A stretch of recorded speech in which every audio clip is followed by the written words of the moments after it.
Spring.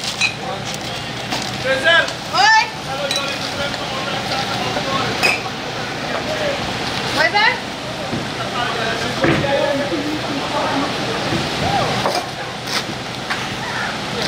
Yes, sir. Hello.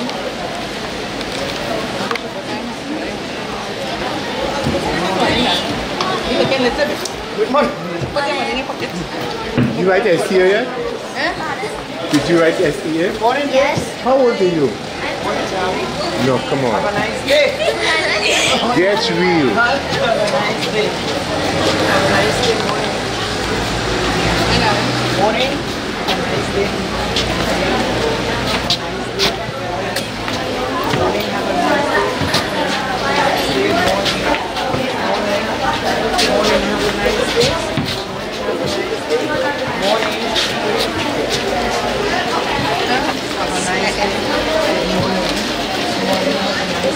Something pass my lip. Something to drop. Morning, have a nice day. Morning, have a nice day. Morning, have a nice day. Morning, have a nice day. Good morning, have a nice day. Morning, have a nice day. Morning, have a nice day. Morning, have a nice day. Something to drop. Let me check in for my experience. Morning, have a nice day. Morning, have a nice day. Morning, have a nice day. Morning, have a nice day. Morning, have a nice day. Good morning, have a nice day. Good morning, have a nice day. Good morning, have a nice day. Good morning, have a nice day. Good morning, have a nice day. Good morning, Male mosquito. good morning, have a nice day. Good morning, have a nice day. Right, it's so sweet. Good morning, have a nice day. Good morning, have a nice day. Good morning, have a nice day. Good morning, have a nice day. Good morning, have a nice day. Good morning, have a nice day. Good morning, have a nice day. Good morning, have a nice day. Good morning, have a nice day. Good morning, have a nice day. It's beach. Yes. Good morning.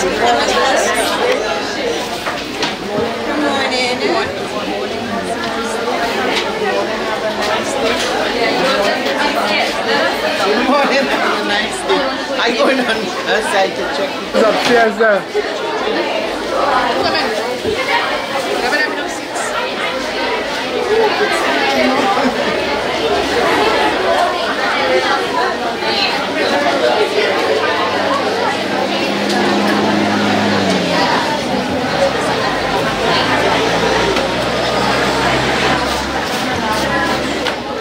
Good morning, have a nice day. Good morning, have a nice day. Good morning, have a nice day. Good morning, have a nice day. Good morning, have a nice day.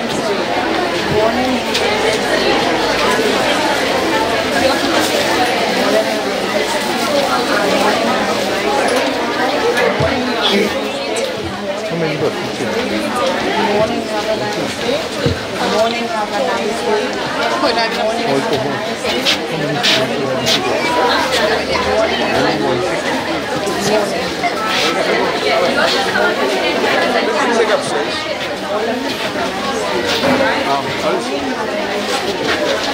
We don't have enough furniture, but it's 116, 116.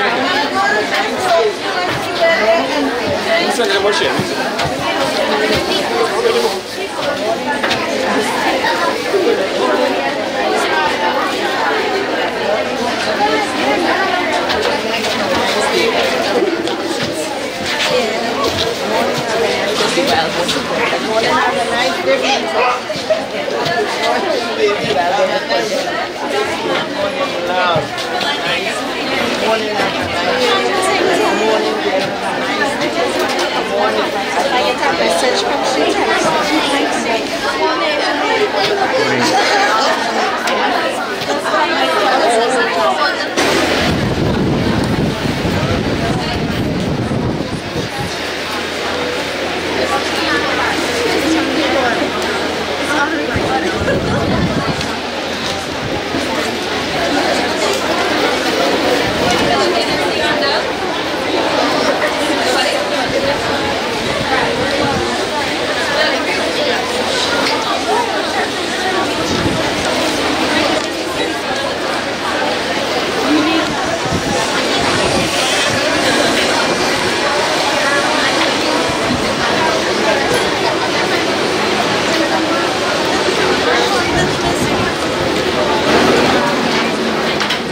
Padre nuestro que estás en el cielo, santificado sea tu nombre, hágase tu voluntad en la tierra como en el cielo.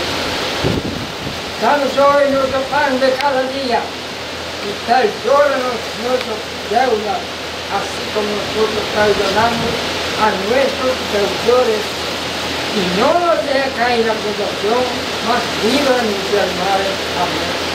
Dios te salve María, llena eres de gracia, el Señor es contigo, bendita tú eres en todas las mujeres, y bendito es el fruto de tu vientre Jesús. Santa María, Madre de Dios, ruega por nosotros pecadores, ahora y la hora de nuestra muerte. Amén. En el nombre del Padre, y el Hijo y el Espíritu Santo. Amén.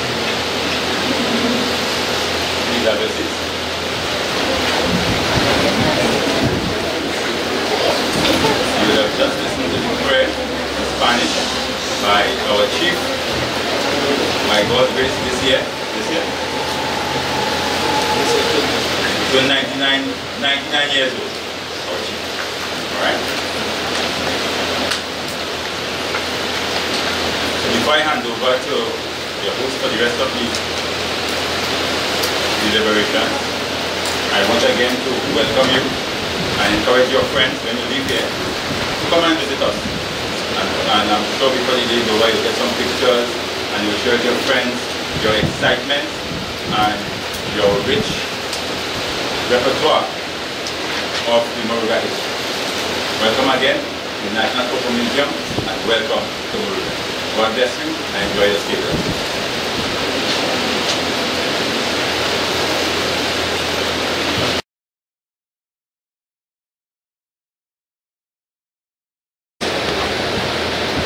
Paul and Maro, good morning and welcome. Members of the American Organization, members of the First Native Peoples of Moruga Organization, members of the National Cocoa and Chocolate Museum, directors, principal, teachers and staff, students of the Naparima Girls High School. Welcome to the National Cocoa and Chocolate Museum and Heritage Complex of Trinidad and Tobago. First, I'd like to start this morning by saying thank you before the vote of thanks for choosing Moruga and making Moruga your destination for an exploration of the history, heritage and culture of our ancestors and of our people. Please give yourselves a round of applause and your teachers and staff who have done so.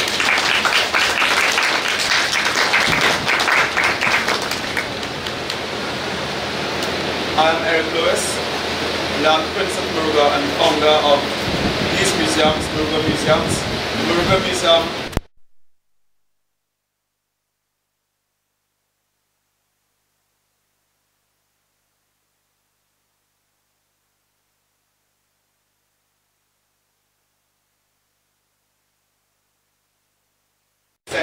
today of all these different cultures, creeds and races. What is quite interesting about this place is that my grandmother was a servant on this estate, an East Indian servant on this estate.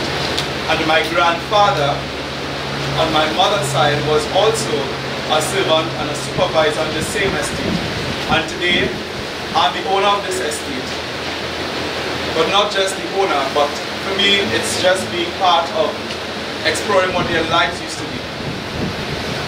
This estate was offered to me to, for purchase, and I was not interested. However, my wife convinced me that we can do something with it in the cocoa and chocolate aspect. And when I looked at it and I saw buildings, it was really fascinating. So I was interested in the documents and the archival records. So here at this museum, we have archival records of over 100 years ago of the plantation workers, the day-to-day activity of what transpired on the estate. So the amount of cocoa that was picked, the coffee that was picked, the amount of acreage that it had, the names of all the workers that worked here are also recorded in these books.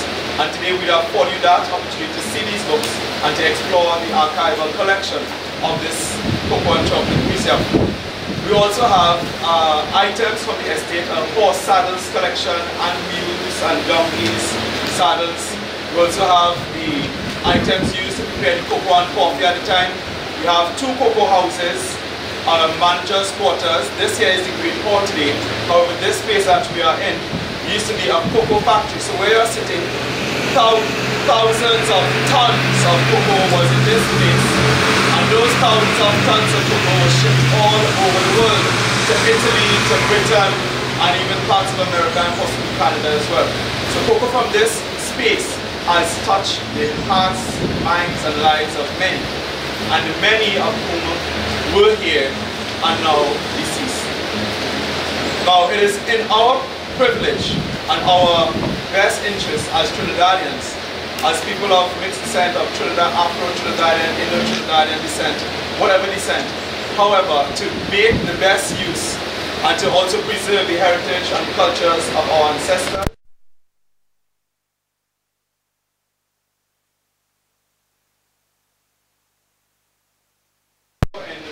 In us being present here today, we'd also like to give a round of applause to our ancestors who has done their part in working and laboring for us to be here today. Please.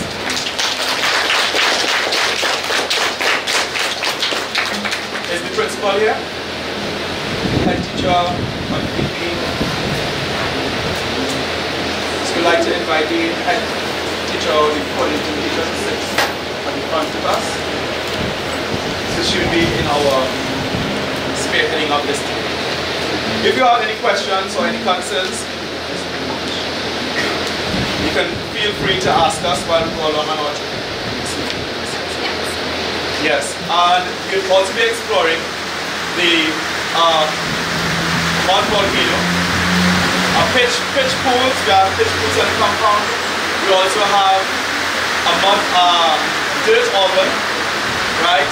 We'll also be making cocoa tea. You all will be making your own cocoa tea from scratch. So right now your cocoa beans are being roasted. So what you are going to be doing next, immediately from here, is that you're going to go into the kitchen area to start turning the cocoa and grinding it and preparing to make your cocoa tea. And you all were asked to bring your teacups. Did you bring them? Yes. Very well. And also milk. Did you bring the milk? Yes. Or are you ladies going to be milking the cow? Any volunteers to milk the cow? Can I see a raise of hands? Well, yes, can we let them milk the cow? Yeah, sure, once they're okay. Yes, we actually have a cow on the compound which is ready to milk. It is quite interesting. We also have horses and we have chickens, and all of these things are here to make the experience one of its best that we can afford. We also have a Sulfur Spring on the compound. Now, we'd also like you to take into consideration that you all are the first secondary school to ever touch foot on this space. Give yourselves a round of applause.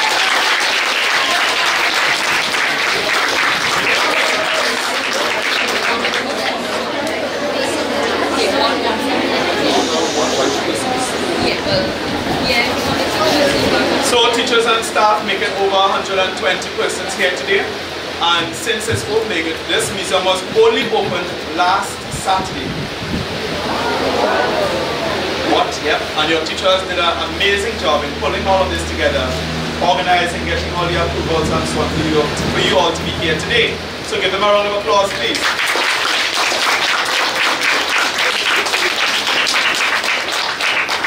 Now, I want you all to absorb as much as you can. The wood, the stone, the concrete, everything that you are seeing around. Take into mind that all of this thing was done without electrical source, without electricity. It was done by hand. Every piece of work was done by hand. By slaves, some of it by indentured laborers, and also by American labor force. That in itself is amazing. And this is what we are here to see today. Now, we have been asked to avoid painting too much of the spaces, to leave as much of it as we can in its natural shape and form. However, it's very difficult, it's very, very expensive. And, you know, even the work that we have done so far has summed up a lot. However, it is all worth it. You know why? If our generation hadn't seen this, and guess what? I am from your generation still.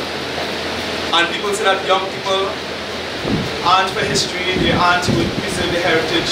But the very fact that you all are here today is a very good sign that the young people of today's society cares about our country's history, cares about our heritage, and cares. So the very fact that you all are here today and that I'm a young person in this heritage and history thing shows that our country's history, heritage and culture are in good hands. Don't you all agree? Now what becomes boresome is when we have to just sit in a classroom, read everything from a book, isn't it? And just learn dates. I also hate that myself. What has been interesting for me is actually having a hands-on experience, seeing these things in real, experiencing it.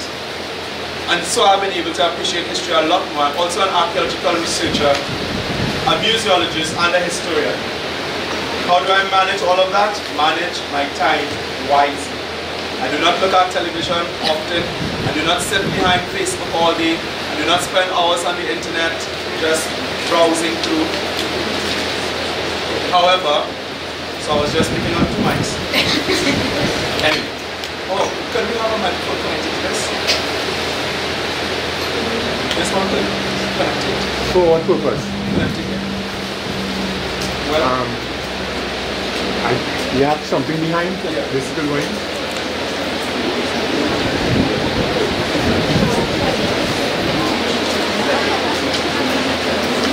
so I don't have to be shouting. Feels so good speaking on a microphone now. Anyway, so where was I? On the mic. The experiences, yes. So we want you to experience it. We have over 500 feet of stone walls. These stone walls were built by hand. It's not decorated stone. It's not what we buy in this a tile depot or any tile shop. These were things built by hand. That took a very long time and a lot of skill. So the first thing that we're going to do, we're going to get over to making that cocoa tea. Then we're going on our tour. We have the museum, we have the cocoa houses, we have the manager's quarters, we have also this building here that we are in, and we also have the field around us to explore. This week also we commemorate World Environmental Day, don't we? What did you all do for World Environmental Day? Did you all plant any trees? Okay, so to compensate for what you all did not do, today we have a short tree planting ceremony of some cedar trees in our cedar grove. We have the plants, so you all will be participating in planting some trees and getting your photos taken, well, taking your own photos and being recorded on the video, right? And any questions? Ask the questions. So, you know, you'll be very clear on what's happening. We have a water system out there which still works, which we have cleaned and prepared. So if you wash your hands in the sink or anything, the water is coming from that water system, which is 105 years old this year. And still holds comfortably over 3,000 gallons of water. And when it's filled, it holds 7,000 gallons of water. You know how much tanks that would be? That would be 7,000 gallon tanks. Interesting, huh? Yeah. So I want you to think, who do you think would have built it? No, not Amerindians. These would have been by the East Indians, indentured laborers. The chief's father, I'm saying to them that your father was the one who had the contract. The chief's father had the contract to bring the East Indian indentured laborers to Muruga. And how do you think he brought them? Not a ship, no. From Princeton to Muruga. A bus? A what? A bedboard? No, to walk from Muruga to Princeton might take 2 days. He brought them on a mule and cart. So a cart would be to the back and the mule would be pulling it. So he brought them to Muruga on a mule and cart, and he had the contract to do that and to bring them here. Any questions? What are 2 challenges faced by the cocoa industry? 2 challenges faced by the cocoa industry. One would be lack of governmental support. Why governmental support is necessary? Number 1, farmers' main problem in the cocoa industry is today labor. A cocoa tree takes 3 years before it bears and before it's, blooming and bearing a lot of cocoa. And if that time farmers have no money, how are they going to support their family? How are they going to supply their loans? How are they going to supply their field? How are they going to live? So that is a big problem. Secondly, the labor force is another problem farmers face. Everyone wants a comfortable wage, more than minimum wage. People don't want to work in a cocoa field for minimum wage, they want more than minimum wage. So if the government would assist farmers in labor, perhaps one suggestion would be to put the CPEP to assist some of the farmers to clean their cocoa estates. That will eliminate labor factors, that will eliminate labor problems, wouldn't it? Next question.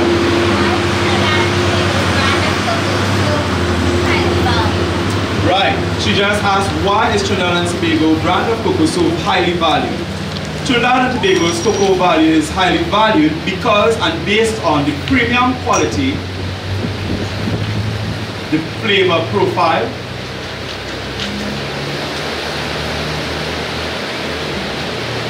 of the Trinidad and Tobago's cocoa, but it isn't called Trinidad and Tobago's cocoa, it's called the Trinitario cocoa. We grow Trinitario cocoa beans, right? Trinitario cocoa and Trinitario Trintario.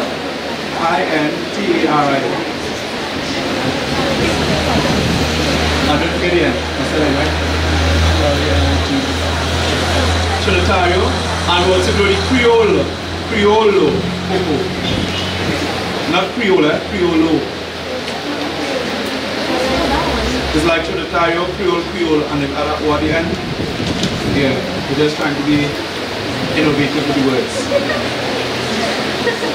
Now, I want you all to understand this. Cocoa wasn't brought here to the Americas by the Europeans. Cocoa was grown by the Amerindians. By the Amerindians, the first people, the native people, right?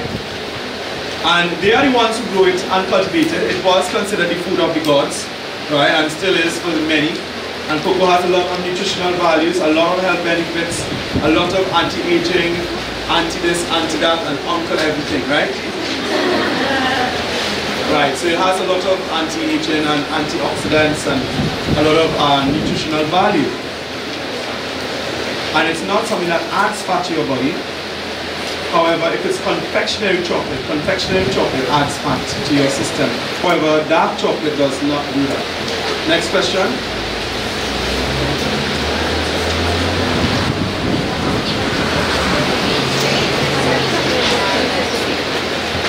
The famous cocoa beans are Trinitario cocoa beans.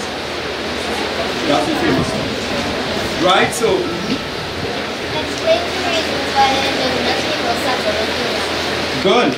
First of all, we'd like to explain the first reason why the indigenous people settled in Moruga. If you look on our map, we don't have any. Let's imagine Trinidad. Right? Port of Spain, San Fernando, Moruga. Draw a big line coming around here. Whoop. Coming back this way. Venezuela on this side. Moruga is at the northernmost part of Venezuela, right? And we are at the southernmost part of Trinidad, correct? Now, what the chief said, he said that it was easy for the indigenous people to come over to Trinidad. Remember, they didn't come by motorboats, they didn't come by plane, they didn't come by jet skis. He said it was easiest when the tide was falling, when the tide was lowering, that the canoes can float over, can come over in a rush with the tide that's falling from the Orinoco rivers and the other rivers coming out of Venezuela and flowing and emptying out to the mouth of Trinidad, to Moruga first, right? And once they settled, once they landed here, then they moved inland and went more inland all the way up to Naparima and to the rest and the other parts of Trinidad and settling around the country strategically. Does that answer your question well? Any other questions? If you didn't get time to take enough notes, please let me reiterate. Other reasons why they settled in Trinidad? Other reasons would be cultivation, exploration, Just like the Europeans were explorers and considered themselves explorers and denominators of the lands that they found, it was the same and similar for the indigenous people.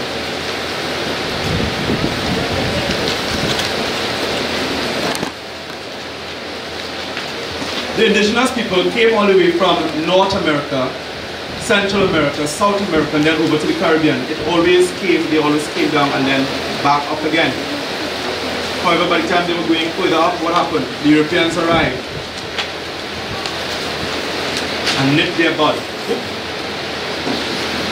Now, there are history that says, contemporary history that says that the Amerindians were wiped out and eliminated by the Europeans. That isn't all true. Many Trinidadians today has indigenous blood. Myself, the chief, our ancestors, our cousins, our uncles, aunts, and hundreds and thousands of us, and hundreds and thousands of us still exist today.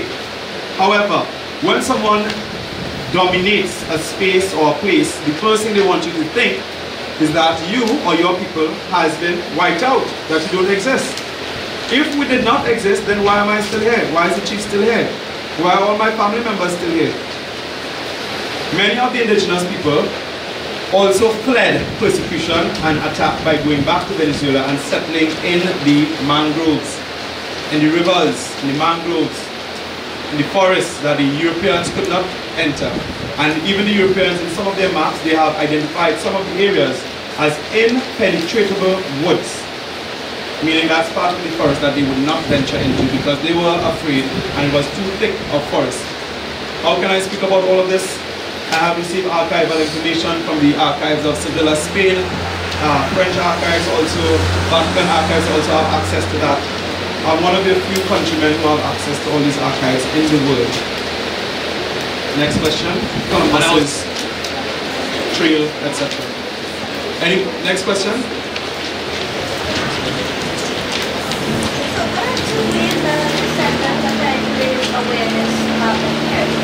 Right, two ways that descendants are trying to raise awareness about heritage: by having functions, by having ceremonies, and having festivals,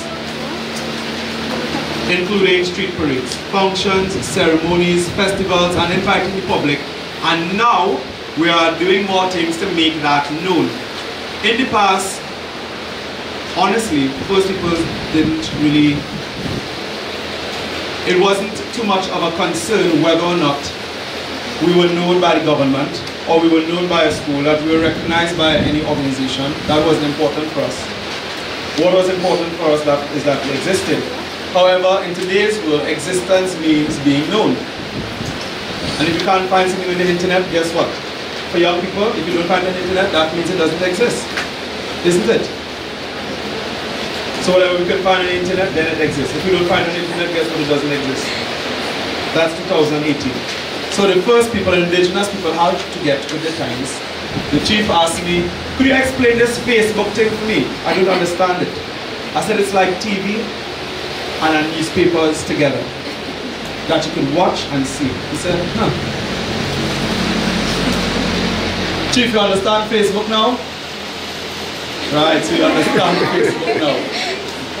Right, so he's 99 years old, so you can imagine, the chief came from a time of horse, carts, no cars, no electricity, at least not here, and know a lot of things that we have seen today, and he has seen it all.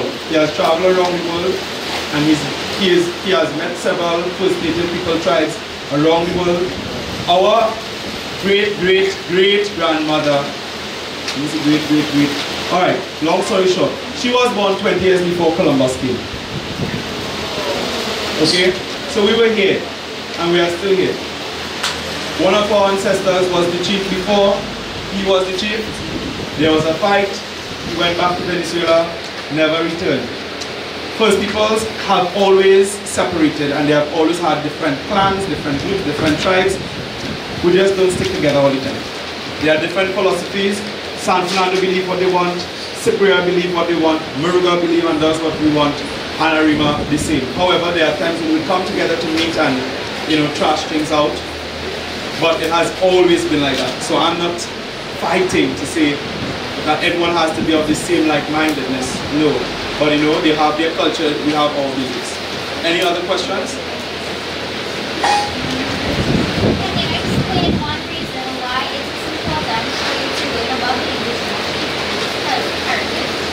Yes, it is important to learn about the indigenous people's heritage because it shows equality. We have learned a lot about European heritage. We have learned a lot about African heritage. We have learned a lot about East Indian heritage. And learning about indigenous people's heritage is a sign of respect. It's a sign of respect, and it's also a sign of honor.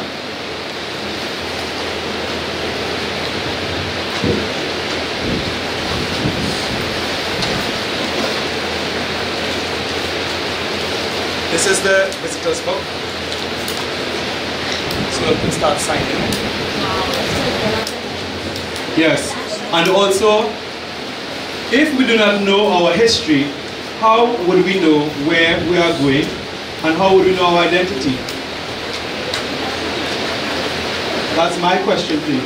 So learning and knowing our history is something of utmost importance of all cultures, of all creeds and all races. Think about this. What if one morning you woke up and you did not know who you were? What would you do? First of all, you would not go to school. You would not go on the internet because you wouldn't even know what that is.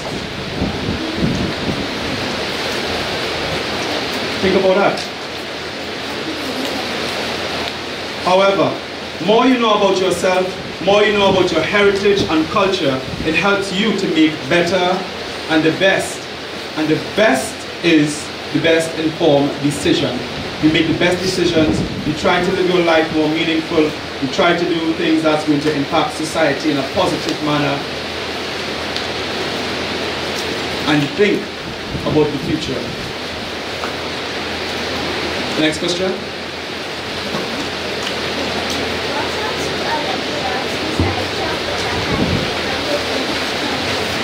What are two other products that can be made from chocolate besides, made from cocoa besides chocolate? Creams,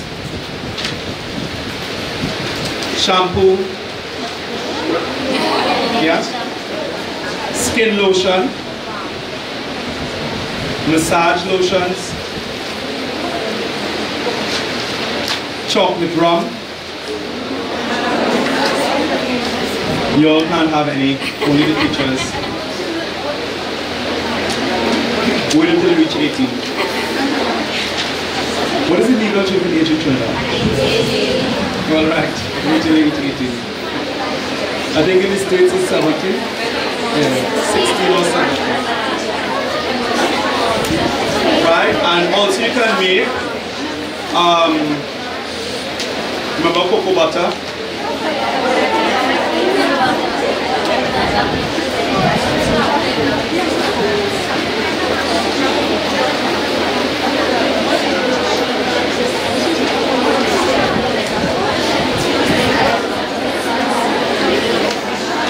Next question.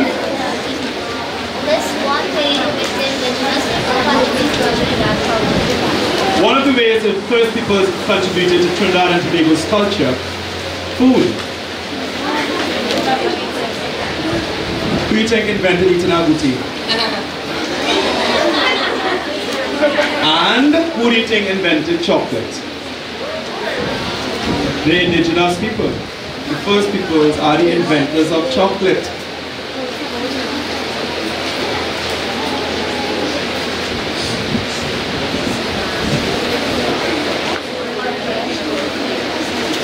So that would be our big thing for today, since we are on the theme of cocoa and chocolate.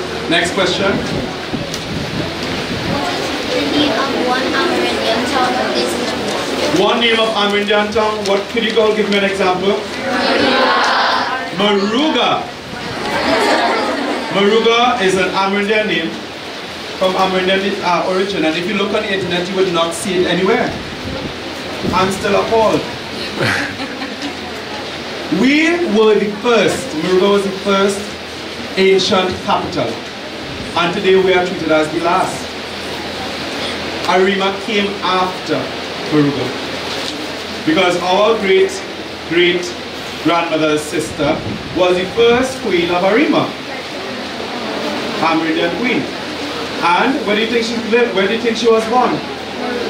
Maruga. And then they traveled through the bushes and went up to Maruga. So if sense was made before book, then why isn't anyone thinking or reading? Right? So in this case, we'll have to reverse it. Book was made before sense, so we need to read. Anyway.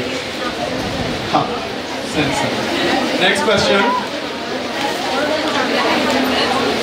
Is that all for your questions? So are you ready to explore? Yes.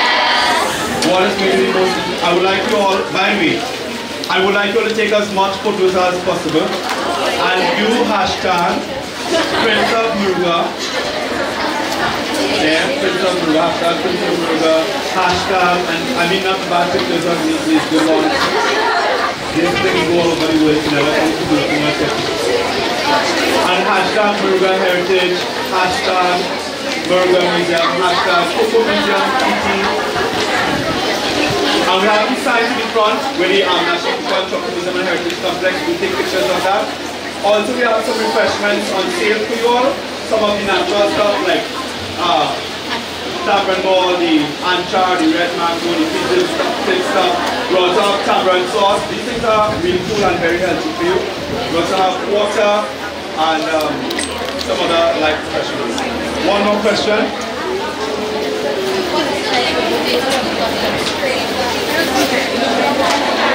Trinitario cocoa beans are the famous cocoa beans. That's grown in Trinidad. Any other questions? Alright, I'd like you to give me a round of applause at the chief.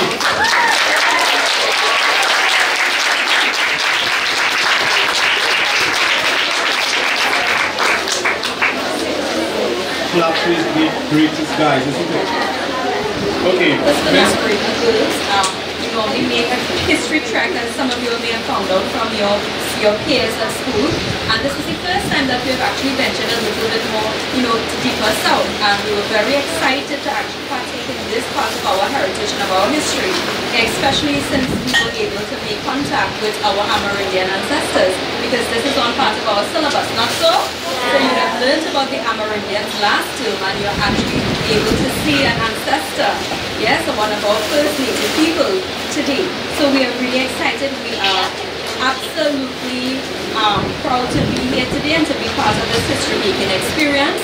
I would like to remind you girls to be on your best behavior. Do not, some of you are like to venture out. You don't want anybody living here with a breakfoot. Alright? So just be careful. The second thing is, if any of you are lactose intolerant, right? Remember, we will be putting milk in the tea, but just in case that you can't, that's okay if you drink it without the milk or anything like that, or even if you may have an allergy or anything like that, please let us know before you consume anything, yes?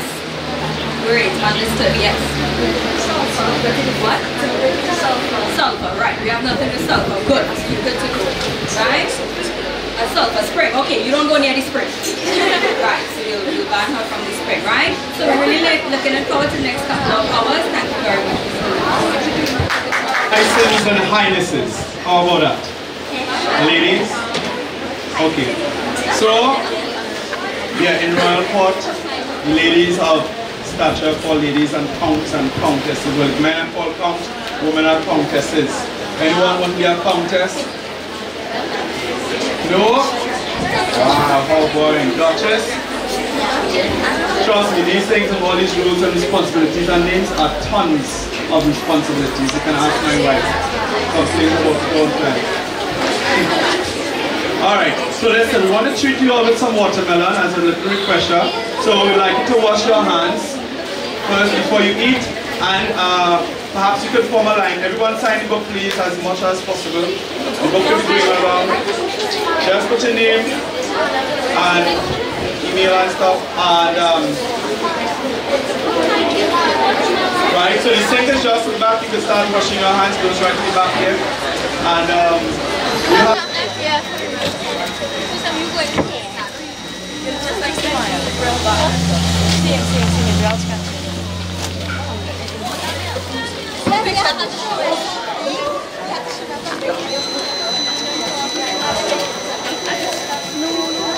What? Why you run back out? Eh? What? The Amerindian fella. He fell? The old fella, the white man? No. The sheep. Inside there?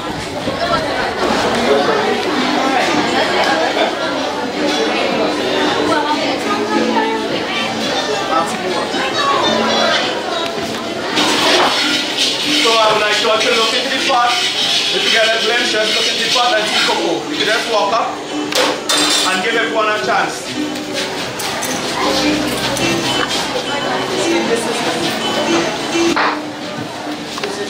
Turn it. Turn the pot.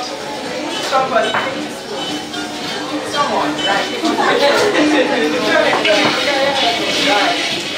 Oh, I need something to that point.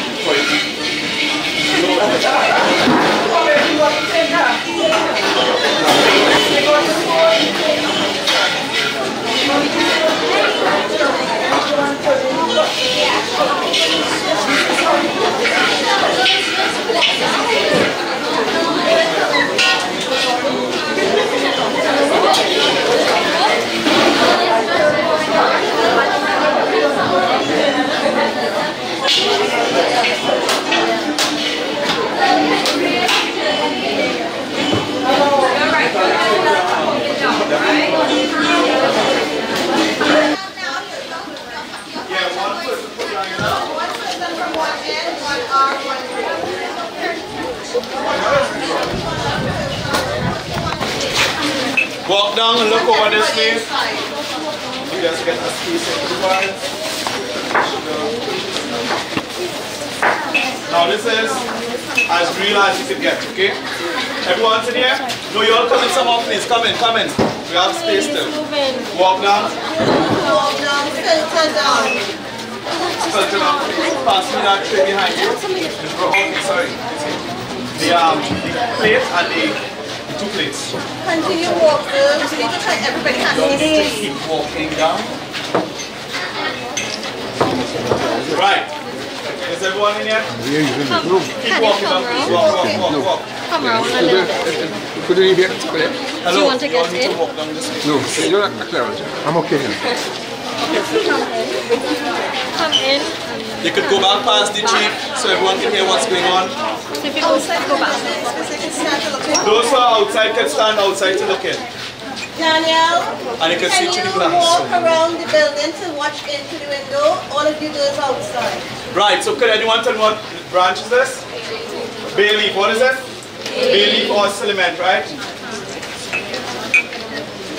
Next thing we have here are these black things. Just pass them around as much as you can. Sorry. So these little black beans, they aren't black beans. Take one, pass it around. Just take one, just pass it around. I want you all to smell it, observe it. You all do science at school.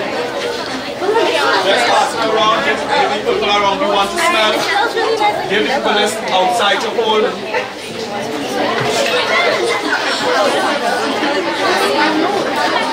Just take it and pass it around as much as possible, let everyone get a chance to smell. Alright, this bean is called, does anyone know what this is? Tonka bean, what is it? It is a very important ingredient and also a very flavorful ingredient and essence smell. It's that strong smell. It's a very strong essence smell. So you just need a very, very small amount. Like this amount, look, that goes into the milk. Look how small. And this helps flavor the cocoa, right? And also these leaves also goes into flavor the cocoa as well. So what I'm going to do now, we already patched the cocoa over on this side.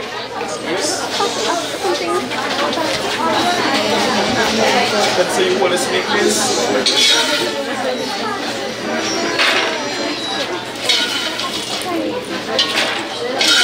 So you see the big pot? Can I have your attention please? Thank you.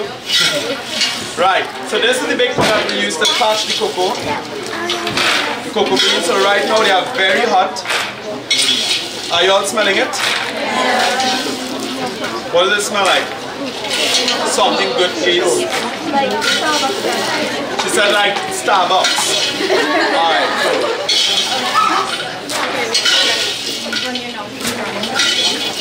Right, so this thing that the cocoa beans are on, this wooden thing is called a cocoa tray.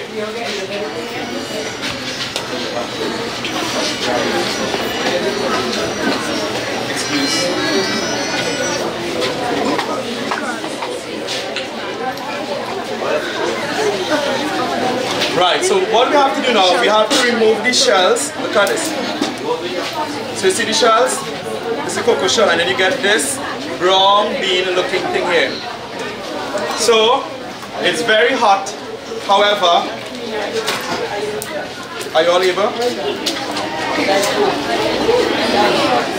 Look, so as much as probably want to get a chance to touch it and remove some of the shells, go ahead, take one quickly. Take some and just give to your friend. It's hot, yes.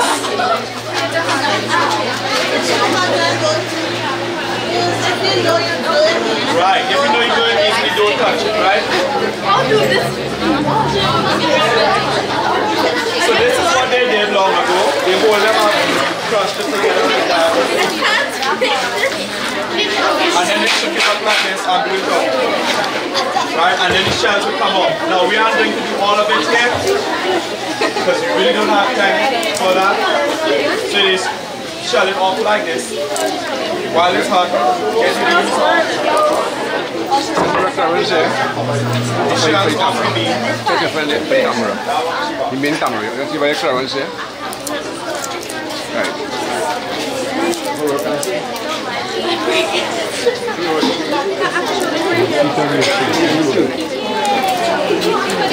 Good, so I did a few. Okay. So You can hear me. this is what it looks like now.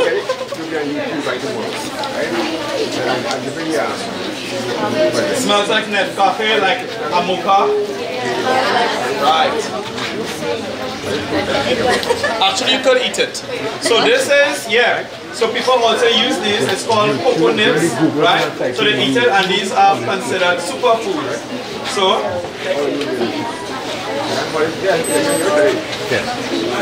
tastes very well. However, you must have a taste snack or whatever first. Oh yes, yes. So, long story long, we're going to put, yes, get that bitter taste. We're going to put some beans into the mills now.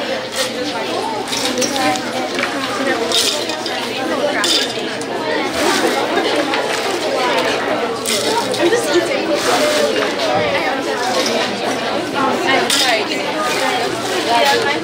Are you all ready for this? Sure.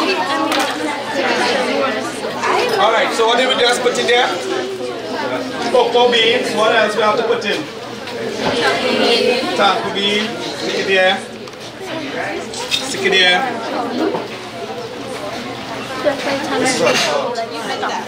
Right, taco bean there. And what else you have to put now? Here. Can you take your leaves and put it in? Por favor. Help yourselves. Can you pass this to the back counter? Next counter. Just pass this thing over here. There you go. Take pictures of everything. Don't eat everything. How is it going so far? Cool? Yeah. Alright. Pass this away and abracadabra is going to disappear. And these ladies are going to work. Okay, now we can't put an entire bean like this in there, okay? We have to just put, you remember it was just a little itsy bitsy piece of taco bean. So let me get a plate. You can give them a few turns.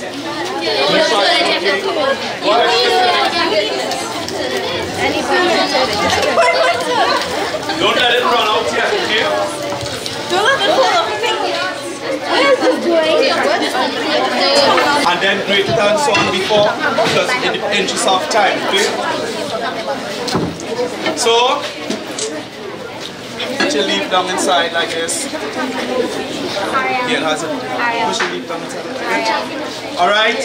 On your marks, get set, go. Now, before stop, false alarm. You have to make sure the mill is tightened underneath there. Now, these are old stuff, okay? This is long time things. Nowadays, we press a button. Long ago, they still have lever. Abracadabra, start.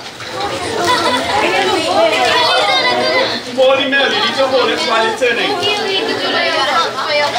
Some good ones, please. Turn for the camera, please. Tighten it every time you use it, and then it has to be tight. Don't forget.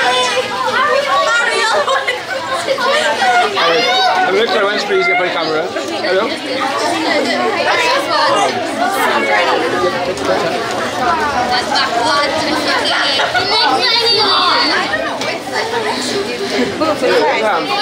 Hello? I want to pick you up. It will be on YouTube. It will be on YouTube and give you the address tomorrow. I will sideways so I can pick you up.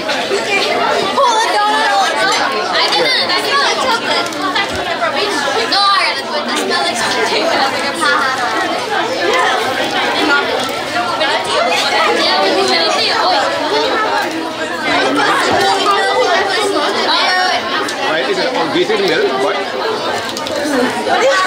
Full time used to see that.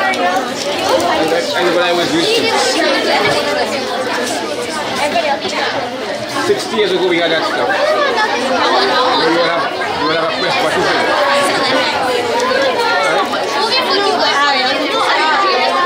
So you will have created history.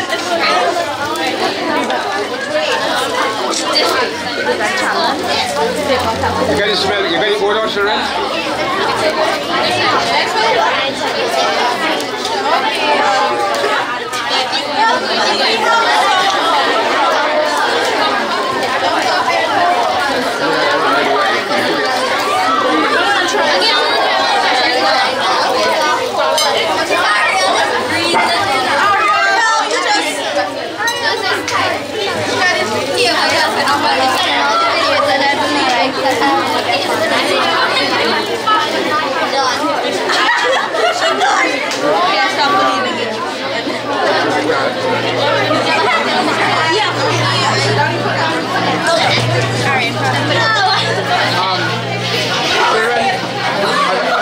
You all don't be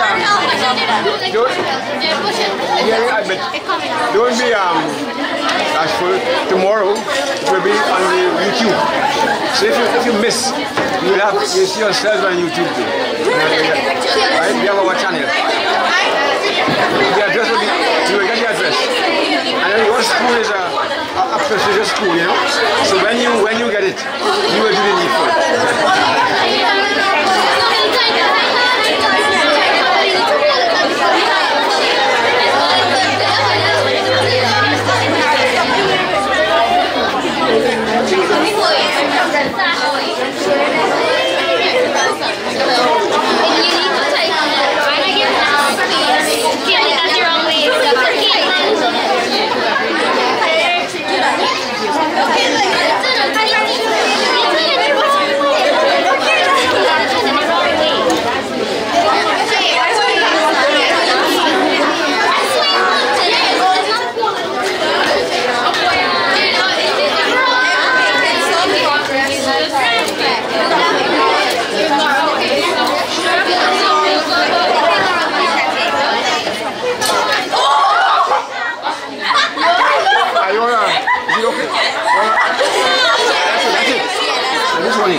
Press button. You want to use it to the ice cream piece. Come on. I think it's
Watch your weave. Right, so is the cocoa getting ready? Yeah?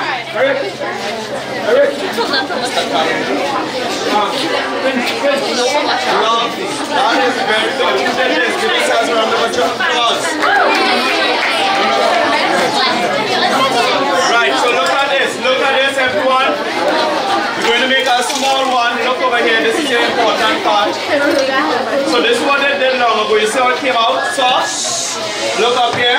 So you put it together in your hand. You press it in. And then do not forget to say the magic words. Abracadabra. Abracadabra. And then you have... Woohoo!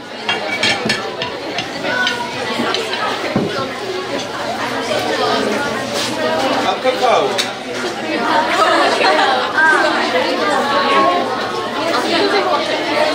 No. So this is just the cocoa that was grinded. No, who did this? Who did this one? Put your hands up high. Give them a round of applause. Louder, louder. Did you put water in this? Did you put binding cement in it? Gelatin? This is all. She just put her sweat and blood in it, but look how good it came out. Give them a round of applause again. Now this one came out like this. It is a good job as well. However, the fault was the milk, okay? So which one you all use? This one? The hardest one, right. The hardest one because it gets to grind the cocoa very fine, and because you have to grind it very fine, it takes a lot of muscle work. So now, this is the one that this is one from my wife and I that we actually use to do this stuff. So let's just run some more through here. But did you all like your exercise?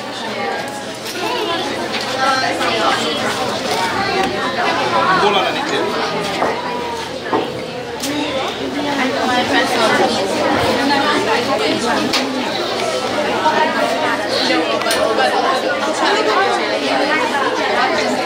I thought it was different.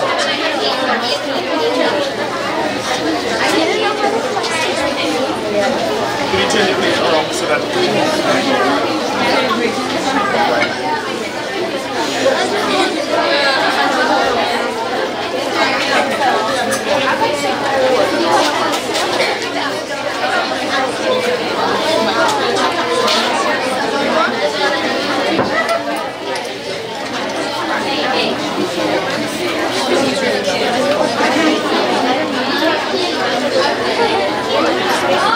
you all have the milk ready? The milk? Where's the packs of milk?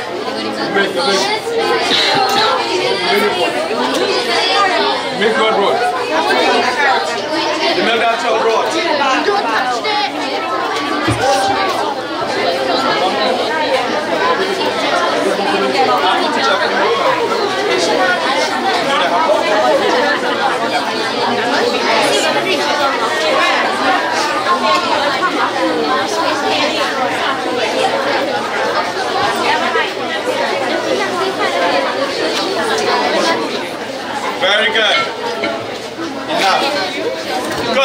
So what we're going to do now, we're going to make the cocoa tea. Water is hotting. Right? So shall also put some of this in there, some bay leaf leaves.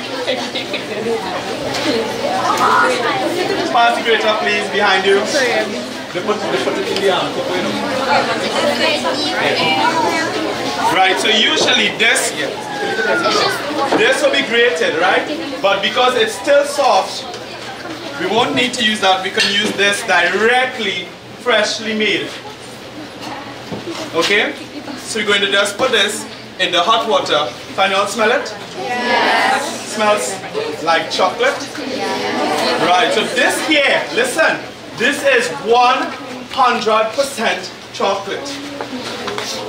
This is the 100% chocolate.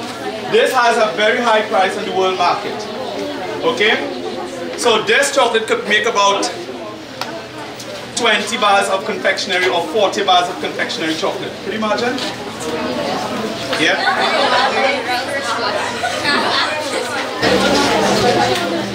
While it's hotting up, and can I have some more of the other cocoa substance that you created? Pass me the next plate, please.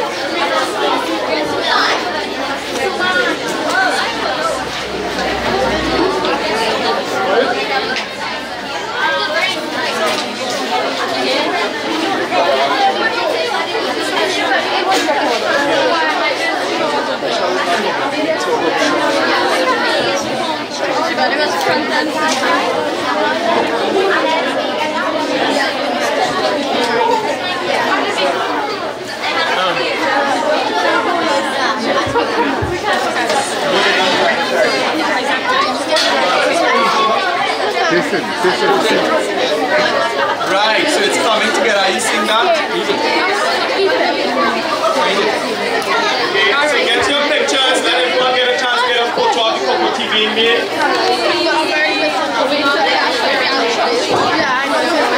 And don't get any watermelon. And have one.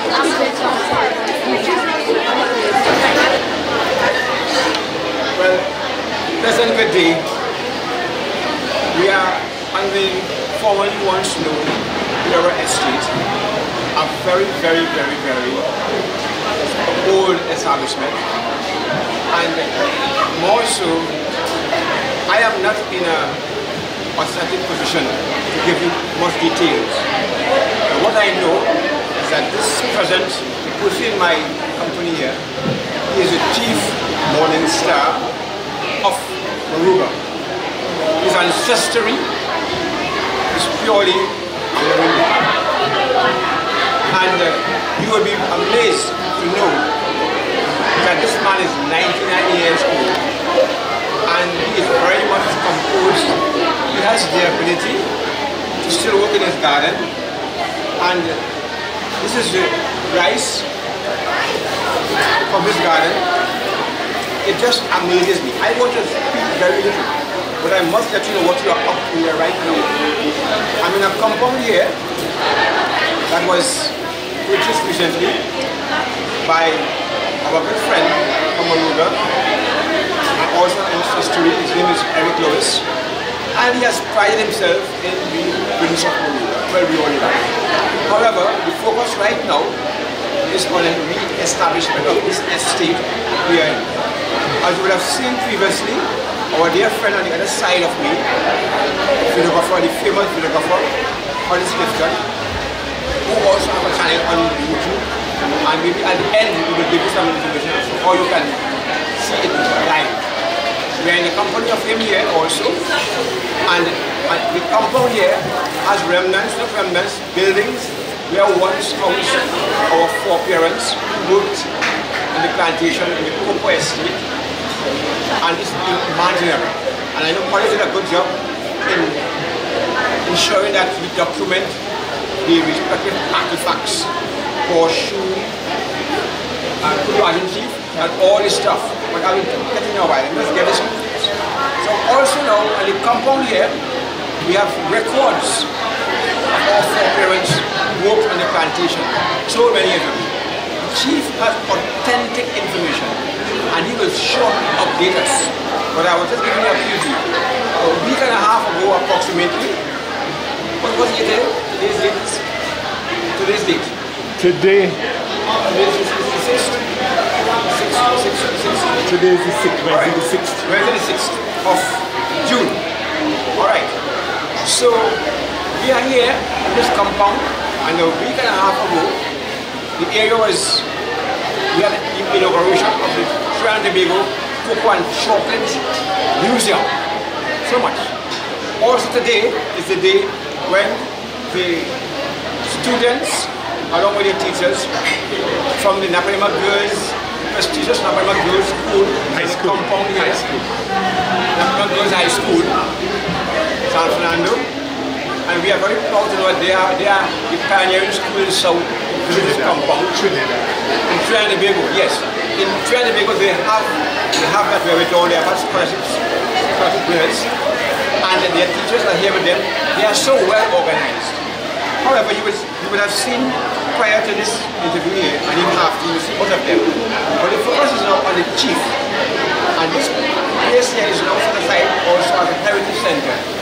And this coming Saturday, this compound will be deemed with a heritage site in Trinidad and Tobago. But now, in my presence, is the chief morning star. The chief is 99 years old, and he is actively involved in his garden. You can see here, he has his ear rice, also called fuel rice. Chief, let me tell us quickly, what has caused you to look so fit? What has caused you to look so fit, Chief? Tell us.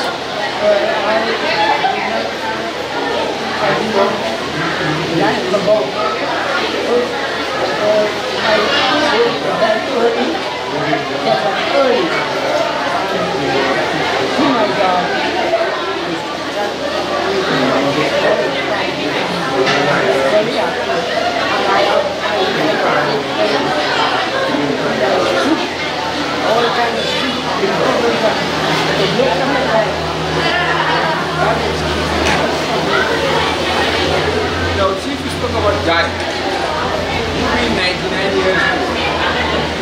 Do you recall what your foreparents told you about the garden they used to have in their days? My grandmother told me that her great grandmother was born in Maria, and she was there before the land was born. She Christopher Columbus. Yes, Christopher Columbus. She was when he was there in the day, and she had a right sister. They all, when they saw the Spaniards came in with them, they all fell in love with the Spaniards, and they all married the Spaniards. And one of them had never children. The other one had 9, but she never told them about the Spaniards. And they were living all born in Maria. Maria is the former capital of Trinidad. The first Trinidad discovery, it was cornerstone. For the 3 village landed kings and Maria and Santa Maria.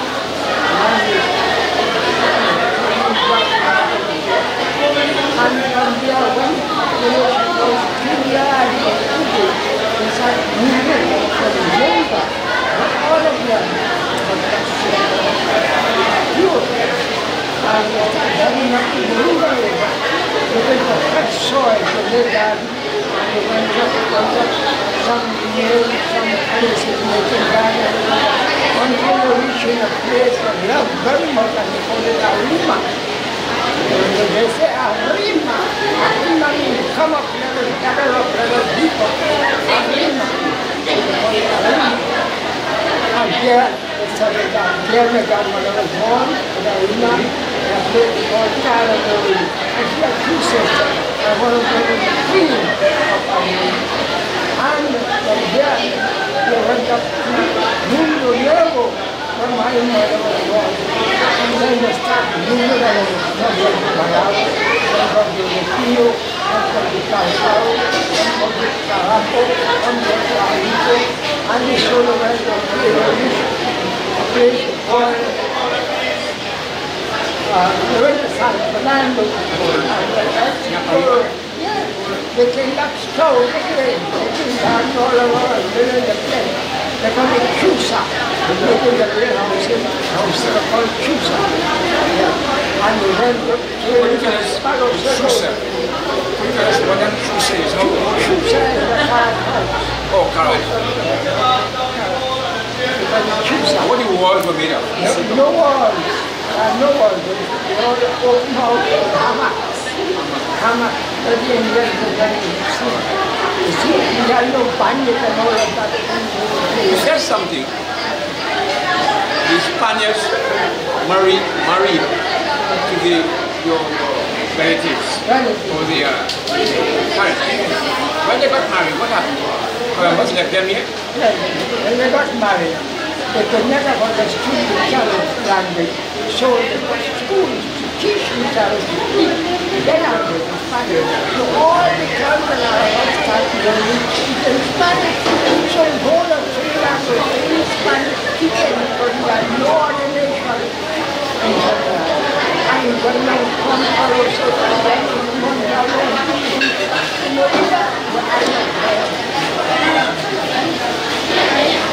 This is tremendous history because I grew up and books written by people, maybe of European descent first, maybe, and then Arabian people. But then they wrote books and this book, you are giving me this thing. My book is personal, but my grandmother told me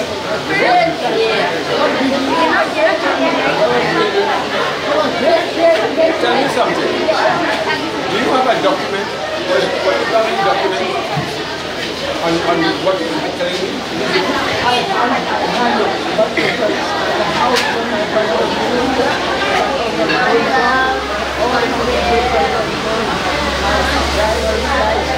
all right. So then we have to do a book. And we have to do a I want to tell you about one first paper song. yes, terroristic, yes. First person who comes as tape he came from Venezuela.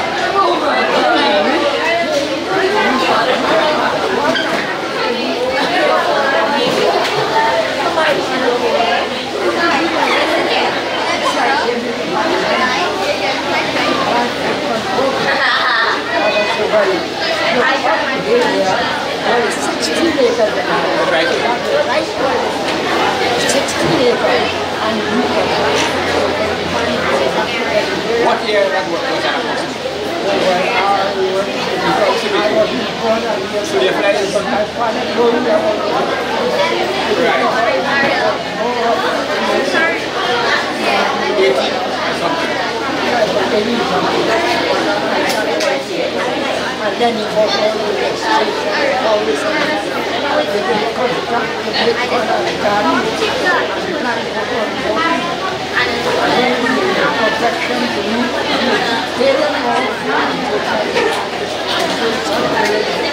well, my sister and the other Sister, yeah. I was 6 years old and 99, 6, 5. I am concerned about something. You said that your grandmother told you that your great-grandmother was 20 years old when Christopher Columbus landed in Trinidad and Tobago. So the agricultural aspect of it, the agriculture. Now I saw you and the cooking. Give me because in a nutshell. Today we have a school here in Naparima, school. But because in a nutshell, what agriculture look like, what they planted, apart from the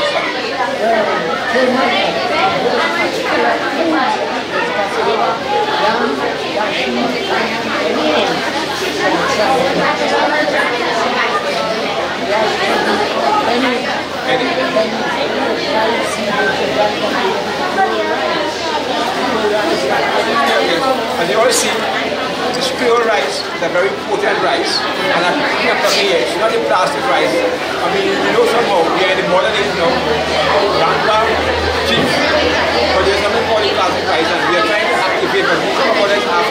However, yes. Yes. So the planted yam rice. What item we planted?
Ladies and gentlemen of the jury, would like to invite you to one of these come on up.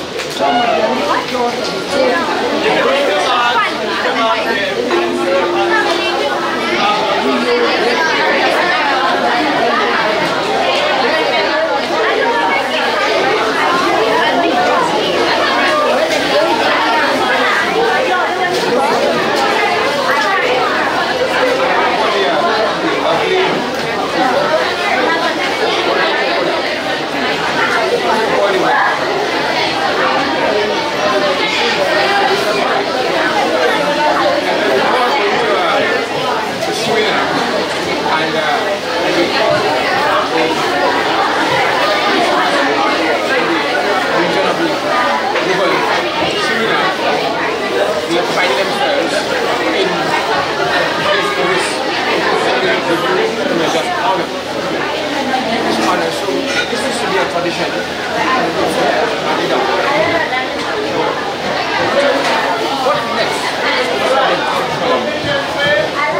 Latinity.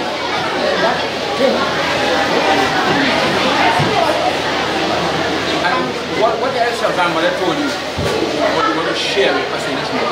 What else your grandmother told you?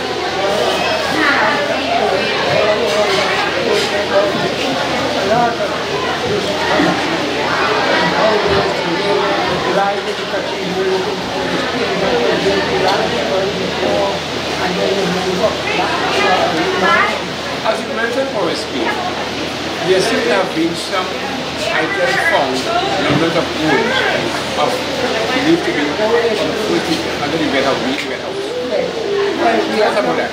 We are now trying to go and accumulate those bones and bury them close to the red house somewhere around. You know what it is? So apart from you have a group of people. You will come with a river. Yeah. So you will have meetings. So you won't have decided yet where you're going to. I guess I don't. Alright.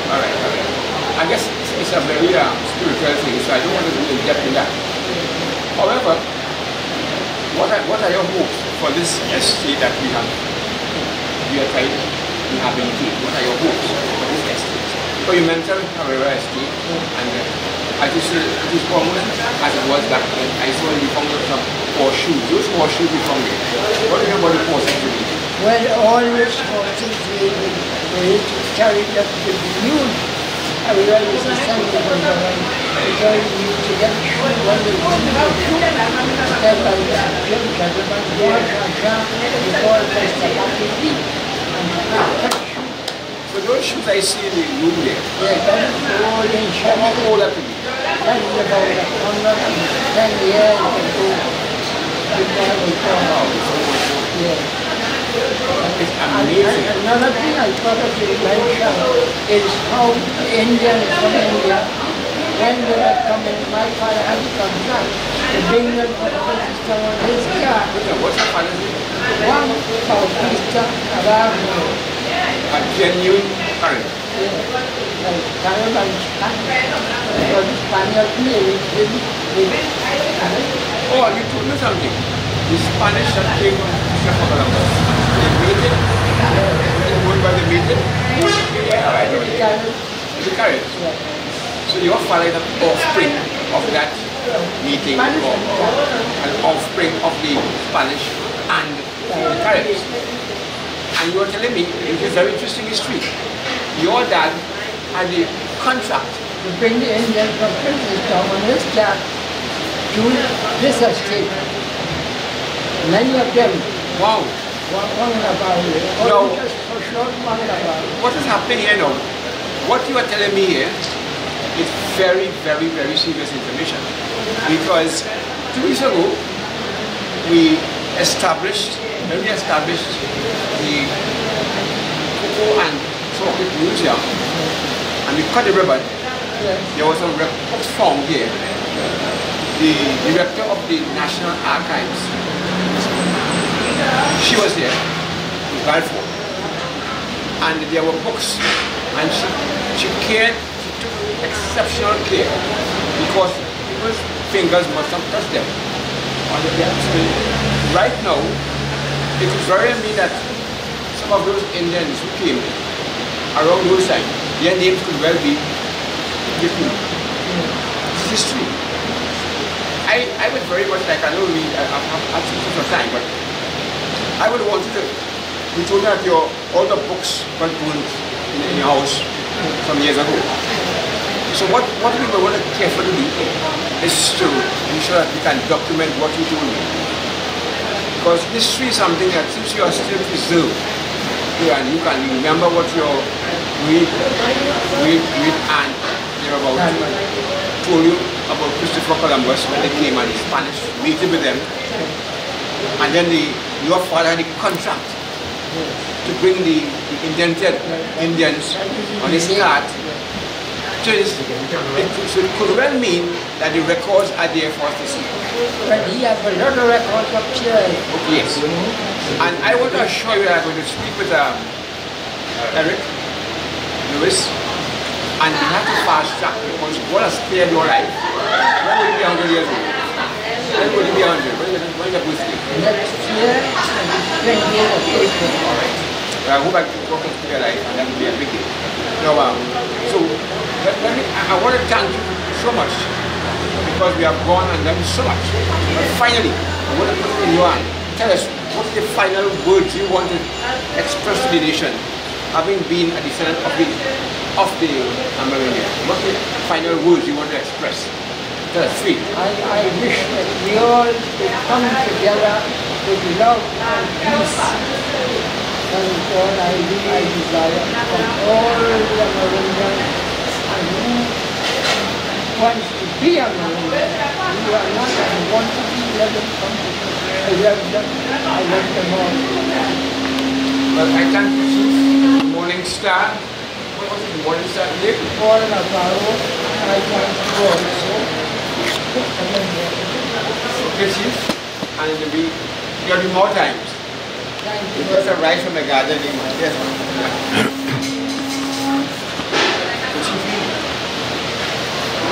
You are 99. You could remember all that.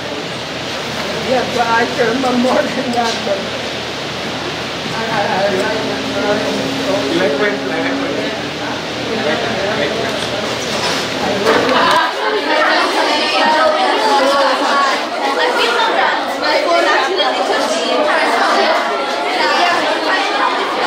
Where was the man? Who was talking?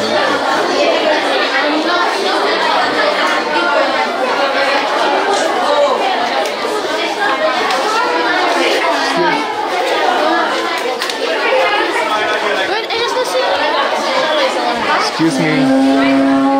Excuse me.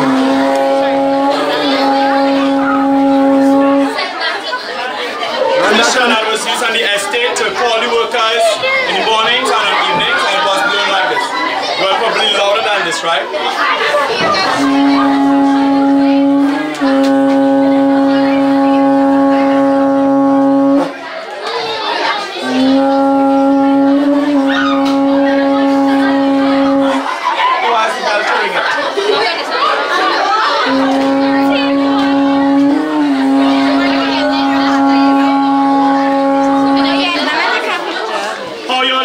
Experience.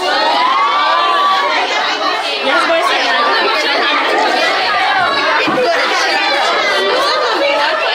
So you see the old one? This is the one that Cholo just is, and look how ridiculously old this is. Check your rusty photo. And this here was a gun box. A gun box. And the treasure chest with all the money. It's empty. Someone wrapped it in. And we have the estate records over on the next side. Alright. So, and you see with Boston Coffee because it was also a coffee factory as well. And along the walls you will have seen some of the tools. So these are some of the actual tools used on this estate. And another old horseshoes, and inside there we have the horseshoes collection and the saddles collection. It was called the tack room long ago. Look at this over here. So this is called a rabo. This was used for pulling and pushing the cocoa to prepare it. Alright. And this is a cocoa shovel, right? So this was what they would use to shovel the cocoa beans everywhere with Highschool. Oh, this is the case. Water pistol. Alright, so you get to work, please. Mortar and pestle.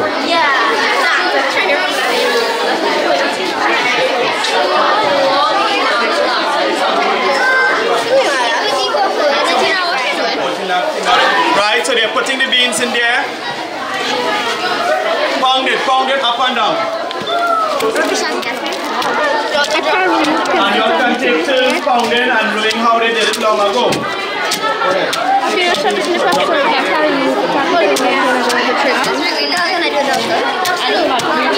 Snapchat, WhatsApp, everything on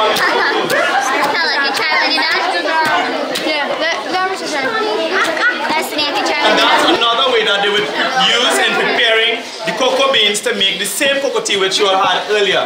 And for those who didn't have their cocoa tea earlier, there's a lot more cocoa tea being served right now, so you can also enjoy that also.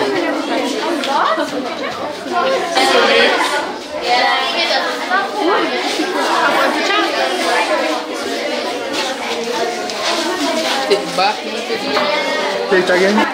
This here was the original door for this building, alright, but for security purposes we changed it and replaced it with a new one. Memories. These archival records carry names of persons who would have been indentured laborers, their descendants, and also American laborers.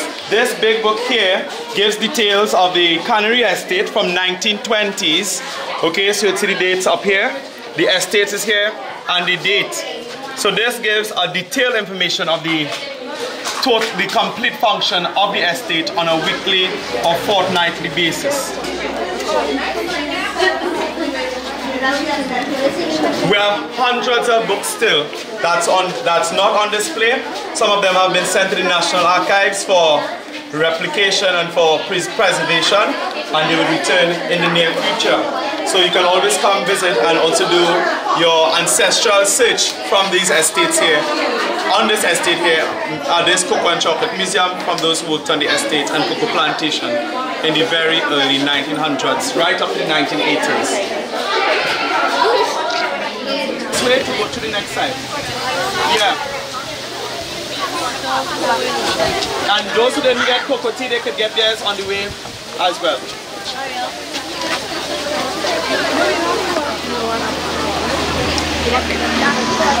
No, we don't. I didn't know. Feel guided. There's no real chocolate.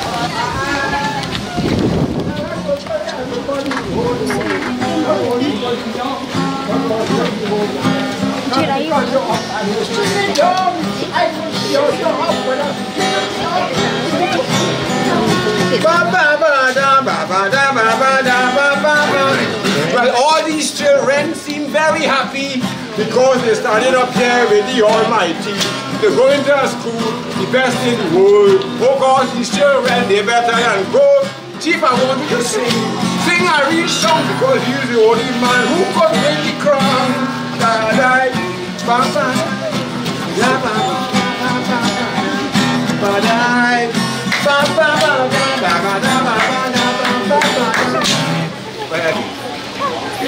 So children, I beg you to go to school, learn your lesson well, please don't be a fool. Every day children roam the street, some on drugs and some on food to eat. Look, children are a precious commodity, who should be nurtured by the Almighty. Instead we allow the devil to reign, throwing away a whole school life down the drain. Save the children, it could be yours or mine. Spare the children, treat them so unkind. No, just remember, tomorrow belongs to them. Eliminate all the problems. You must eat the fire.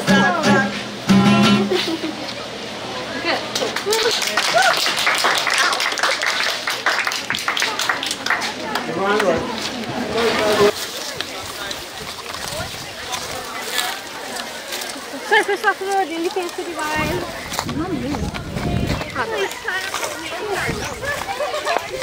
So then you haven't. Anybody would like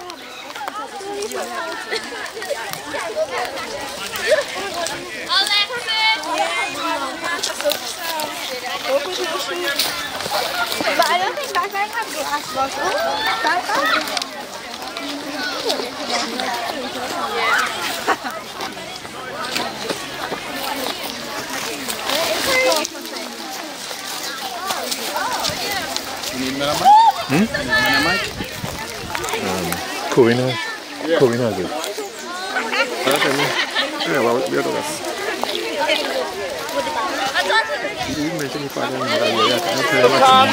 Once again, so are the poles being prepared? So today we are planting these trees in honor of World Environmental Day. Okay? Trees are very important for us, for our survival. They're important because they give us life. We live in wooden houses built by trees. We eat fruits that are prepared or given to us by trees. We breathe air that also is given to us by trees. So today we plant these trees in honor of World Environmental Day. So let's give a round of applause to all the trees and for the presence of trees and for those planting trees today. So remove the black bag from around the plant. Put the plant on the ground. Put the plant on the ground and just remove the bag from around it as if you were removing soil. And put the trees in it. Remove the bag. You can rip the bag on the side. Right, all the soil just on this side. So let us plant this tree.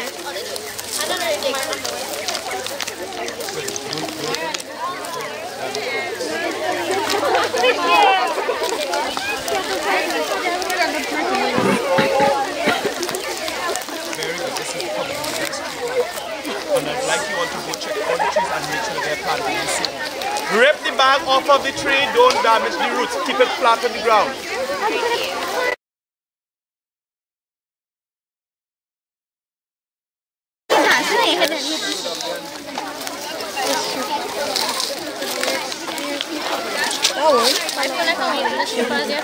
Alright, the mud volcano, and this mud volcano is also giving off some pitch or tar is coming up there. And you can see also how it's also bubbling. So it's very active. However, it has not been harmful to anything here on the estate. It's not hot, it's cool. Okay, and you can see like this. If you want to touch it, that's to your discretion. Just ensure that you don't have any allergies to sulfur or to bitumen or to mud. Alright, so a suggestion doesn't mean that you don't touch it. And now we'd like you to see the Sulfur Spring, which is over to my extreme left in that little valley over there.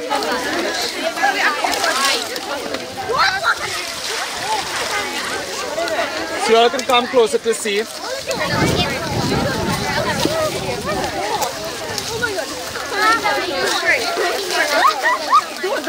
This is the Sulfur Spring.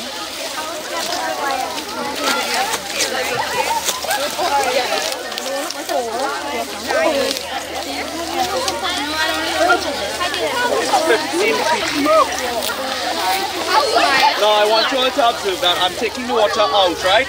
And you're going to see bubbles coming back up because the water is going to be replenished immediately. Are you seeing the bubbles coming up already? This is the Sulfur Spring in here. Alright, so this is, okay, listen to the story of this. Connected in some way and related to the presence of the oil and the mud volcano and the pitch pools that we have on the estate. Are you seeing water springing up fresh from there now? In the corners, look at it. You will see some bubbles coming up occasionally.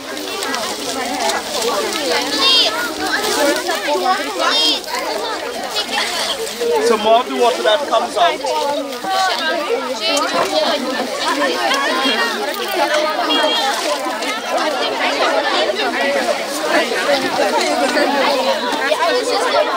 So this sulfated water has a lot of dermatological properties. So it helps heal your skin of lotus, rashes, and even it also is very good for pimples and so on and acne.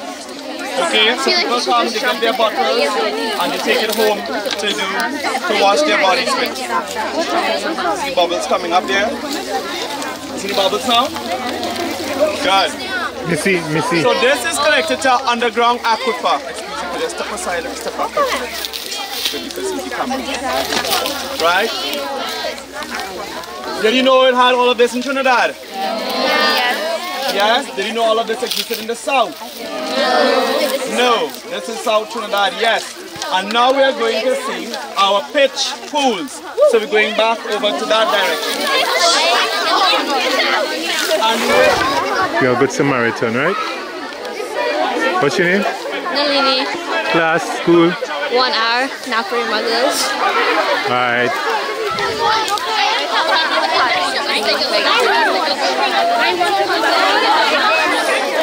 What's that, bees? Is it bees or flies or what? Not sure. Eh? Not sure.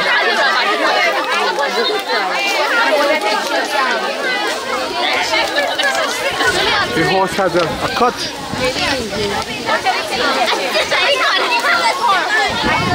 Oh yeah, it has a wound. Look at the flies in the womb. You see?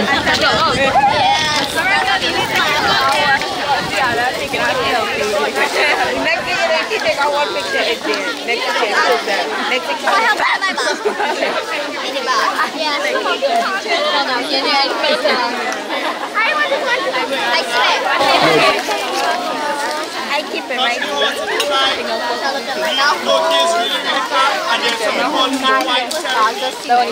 That horses also help with different disabilities to heal, like autism and so on. So this horse is also part of an equine therapy program that children with autism also come here and spend time with this horse to help them be healed of their autistic disabilities.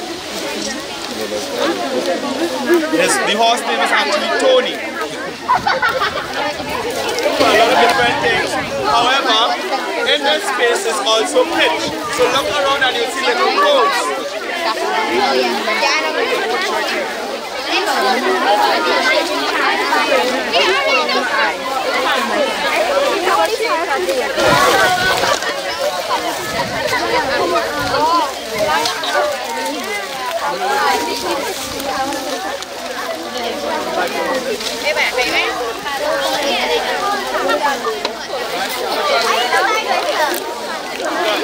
And look how long and how great it is, like. Let me get in. Cool, isn't it? Right, so these are some of our pitch pools. And it's extremely, go ahead, put your own down. Could you see how long, like this is over, stretching like over 6 feet. Go ahead, take up your own. Down in the pool, into the pool itself. Nice. So there are several right around, so look around. Be careful it gets onto your clothes because it's not really coming off, right? You will remember Maruga forever. So we have some more right in the back of you, some bigger ones.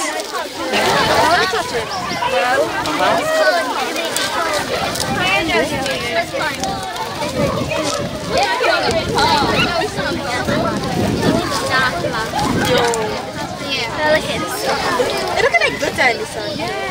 Isn't this amazing? Right, so now we're going back, we're going over to that way, just by the Sulfur Spring, and we go through the fence there to see the dirt oven, and the bread is going to be prepared there right now. Alright, so we're walking back this way. Okay, present day again. We are in the presence of our Scottish friend, but before I do so, we are in the ambience of heritage, of a legacy that must not be missed. Is it, to be exactly, Maruga Road, and we are Rock River, in the compound of the Herora Estate. Maybe it may well be one of the surviving estates from yesteryear where our foreparents worked, and where it is believed that we even had indentured laborers, as you have seen previously in the previous caption. And this estate has been revived, courtesy the works of Mr. Eric Lewis, who lavishes in calling himself the Prince of Maruga. Yeah. However, more importantly is the fact that this is 2 weeks ago, it was declared as the Cocoa Trinidad and Tobago Cocoa and Chocolate Museum. And what had happened also, I'm in the presence of our friend here, but before I do so, since at least you miss the caption.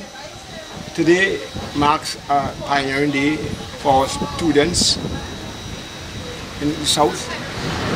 The Naparima Girls School, very prestigious school who have had countless awards in all the diverse areas of the country. They are somewhere on the field here.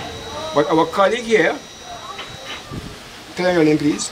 Matthew Cairns. And where are you from? I'm from Scotland originally. Tell us exactly what brought you to our country. Well, this is my second time here. I was here 2 years ago. I was living in the Canary Islands for 3 years before that, and I decided to go travelling a little bit more, and I found a sailing boat coming to Trinidad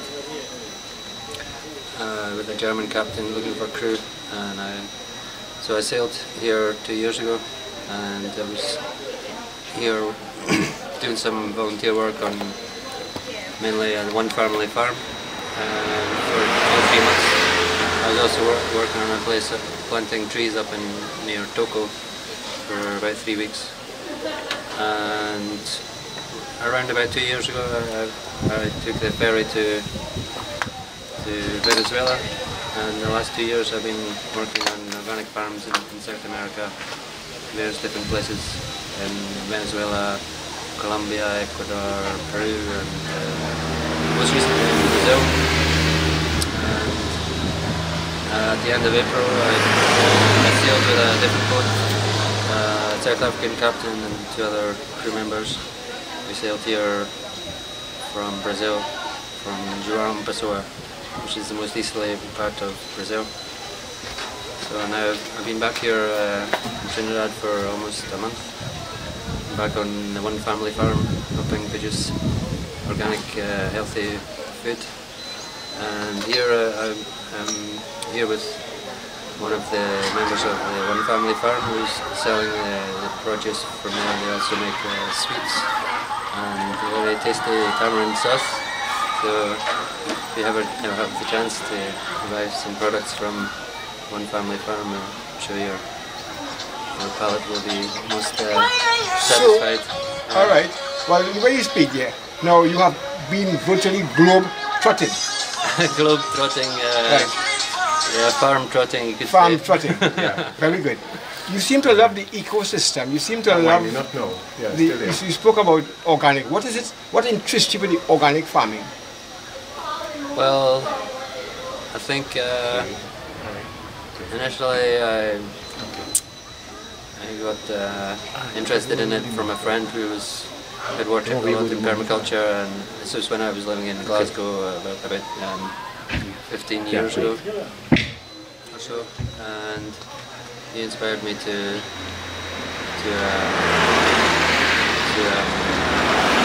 do agriculture, basically permaculture, organic agriculture, and yeah, so also thinking about the amount of energy used to transporting food as well. Locally produced food is also very good, not only for our health but for the health of the planet.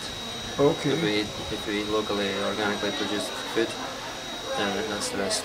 So you are eco-friendly then? Can I say you are eco-friendly? I try to be. So what impact you believe also one of the reasons you can have a Trinidad and Tobago? What impact you can have on our country? And what you hope to leave here when you shall have accomplished your work on this place?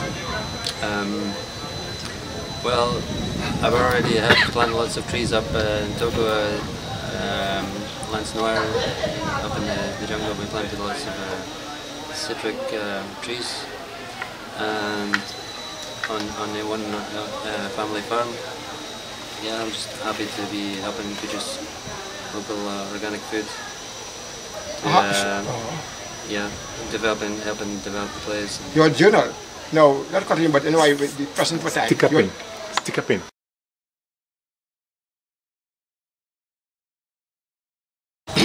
Now, I think I have asked you a question. What do you hope to accomplish and leave for our country in terms of this dedication? Well, what we refer to as organic and eco-friendly areas. what do you think you want to contribute in the remaining stay in this country? Oh, yeah. We're going to continue working at one family farm. Just get organic food there. Hopefully I can share some knowledge I've gained on all the farms I've been working on over the last 11 years, and learn about the local agricultural techniques as well. Yeah, hopefully we can plant some more trees. Fruit trees are very good, not only for the environment but to produce food. And you can cultivate vegetables mixed in, below the fruit trees. Okay. You'll see how it goes. The one family farm, they also, they produce big crops of certain things to make money, which is good. It's also good to use permaculture and mix our plants together. So you would rather not use too much chemical? Yes. Organic. There are certain organic chemicals like you can use, but synthetic chemicals we don't use. Oh, I see. Now, so far you may have kept your journal in Trinidad. Would you be willing to, so far, if you are called upon to do a presentation as regards what you have done, would you be willing to do that? Possibly, yeah. I have photographs from quite a few of the places I've been. I could speak about the photos and because I want to give you a challenge. I know we are pressed for time, but I want to give you a challenge. This might be the first phase of your interview. Since you have globe-trotted or farm-trotted in a global sense, and right now, as you know, our country, oil was what has caused us to be maybe the pearl of the Caribbean in terms of economic sector. But right now, we have people like you who are here who have given up your lucrative areas in Europe to come to our country to help us. And this is very much the tap you on the shoulder. This is very much wood, more than an award. And thank you so much. Because sometimes you're up here and the mosquito bites, etc. But I thank you. I would very much like you to tell me right now, exactly in a bullet form, how you believe you can contribute to our country and for our youth with your area, organic. Well, as I mentioned before, just helping in the organic production of good, tasty, healthy fruit and vegetables. I'm also a musician, so I can share some of my music from Scotland. I play the treble recorder, which I play Celtic songs on, and also classical music. I also play the trumpet, but I don't have a trumpet right now. I managed to misplace it somewhere in Ecuador. No bagpipes? Bagpipes, I've never played the bagpipes, but maybe if I go back to Scotland, maybe I'll try and learn them. All right. So therefore you cannot, apart from the organic planting, you can also be part of the musical ensemble. Yeah, I've already played music in the streets of Naparima and okay. And also had a jam with some people, some good musicians. I will take you up on that also because I am a musician. I will take you up on that. I will take you up on that. Okay, getting back to our actual area here. Now, the cocoa, I will give you a study in terms of what you believe you can do with the cocoa, and then you have the rice, or all our products. What do you believe is missing to cause our products to get into the real production line, nationally and internationally? What do you think is missing since you have been here? What is missing? I can't really comment on that. What is missing here? Okay, so you talk about the organic planting. Yeah. How do you think we can influence people to do more organic planting? I don't know. Just try and encourage them to grow their own food in whichever part of land they have access to, or even if you don't have the land, you can plant things in plant pots or old tyres, fill the tyres up there. If you don't have much space. I actually do it at home. And yes. within the cities, I think it's important also to grow food locally so that you don't have to import so much and use so much oil transporting food. All right. So also you can. I can also say that physical work is good for the soul as well as the body. Physical work and touching the earth, watching plants grow, it's not just a means of producing food, but it's also a good means of staying healthy and the actual physical process of cultivating food. While you were in Toco, I would encourage people to grow right. as much of their own food as they can. How Toco benefited from you? How Toco benefited from you? Toco? Yeah. Well, 2 years ago I was up there helping a local guy there plant citric trees up in the rainforest, and also we cut back a lot of the bush for his gardens to make space for planting the trees. So I guess I need to go back there and see where the trees have done, if they're producing any fruit yet. With your farm trotting over the world, was there advantage to use the trees as the manure? Trees? What seemed to you to be a good local way in your farm trotting? What you have discovered can be utilized to facilitate the growth of the trees? Healthy. Yeah, well, I was at a place in Brazil recently where they used a lot of green manure, which is basically like this long grass over here, or other plants which grow a lot of green leaves fast. So they have to cultivate these plants. They're not plants that produce food, but plants that produce lots of green foliage. So you can cut them back once they have lots of leaves, and also you can put this on the ground below whichever plants you're cultivating, trees or vegetables, and that keeps the moisture in the soil and also breaks down and provides nutrients for the plants. And yeah, you mentioned using wood for fertilizer. They also did that when they were pruning, or we had branches of trees that they needed to cut down to make space. They would cut these branches into small parts about this size and put them on the ground again, directly in contact with the earth, and that eventually breaks down. And if you put them horizontally, if it's going down a hill, you put them like horizontal instead of vertical, and as they trap the water doesn't run all the way down the hill from the rain really fast. They kind of get trapped under the logs, and then they putrefy and break down, provide nutrients. So they basically had the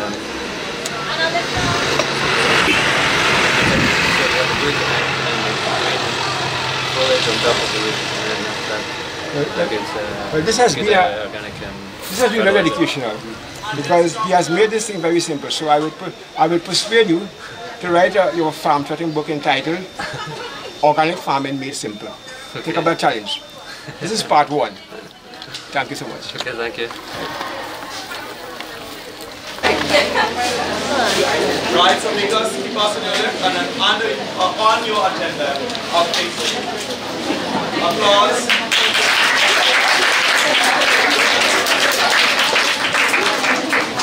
Alright ladies, so we will be going back onto the buses now. Please remember you have to stay on the bus that you came on and with the seatbelt that you had. Alright?